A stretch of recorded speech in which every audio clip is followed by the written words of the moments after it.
Where they look at tonight and what last night did to the Flyers' playoff hopes. Here's Dave Isaac from the Courier Post Online. Dave G. Isaac on Twitter. All right, Dave, 3-0 they lose to the Red Wings last night. We know they still have some games at hand, but what did that loss do in the playoff chase? Yeah, that certainly hurt. But tonight's the must-win. That put them in an interesting position. Obviously, they wanted to beat Detroit last night. Tonight, they're rooting for Detroit to beat Boston. If that happens and the Flyers end up getting their win, then they get very close to clinching. But last night was one of those games that you haven't seen a whole lot of from the Flyers, and there have been parts of games over the past couple of weeks where you look and say, man, this team looks kind of tired. Well, last night they looked exhausted for the entire game. Yeah, I was going to say that's, you look back at last night was just the fact that the back-to-backs and everything, did it finally rear its ugly head in a big way last night. They might have got outplayed on Sunday against Pittsburgh, but ultimately last night they looked like a team that just didn't have another gear.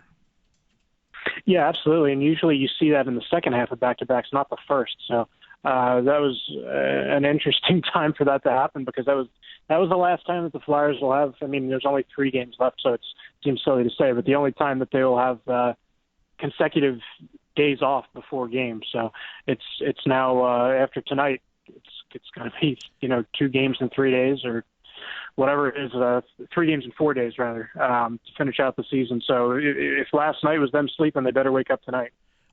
Little insight on this Toronto team. They're one of the worst teams in the league, and obviously they stole a game from the Flyers the last time they were in Philadelphia. But is this a good matchup if you're reeling? Yeah, because this is even a different Toronto team than the one that came in and stole a game from the Flyers. I mean, they're so decimated by injuries.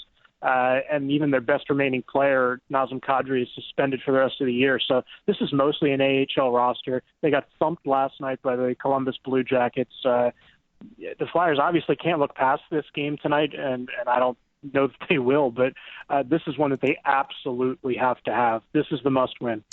Flyers and Leafs coming up at 7 o'clock here on 97.3 ESPN.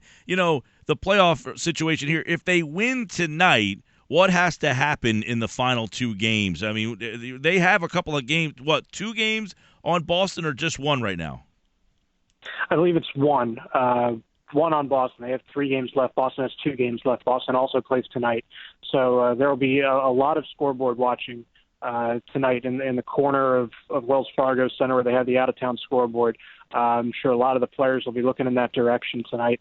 But after tonight, Boston's got 1 game. So if the Flyers are able to win tonight and Boston loses, I think they just need a combination of 1 point swing in their direction, whether that's a win or an overtime loss or a point lost by Boston. I think that'll do it. The Flyers can't clinch tonight, can't be eliminated tonight, but they can put themselves in a very good spot tonight with a win, and if they get some help, they can be sitting real pretty. Yeah, and obviously a win tonight is paramount. A loss tonight, and they'd be in some really bad shape, and people would start to hit the panic button. They haven't lost back-to-back or 3 games in a row in quite a long time.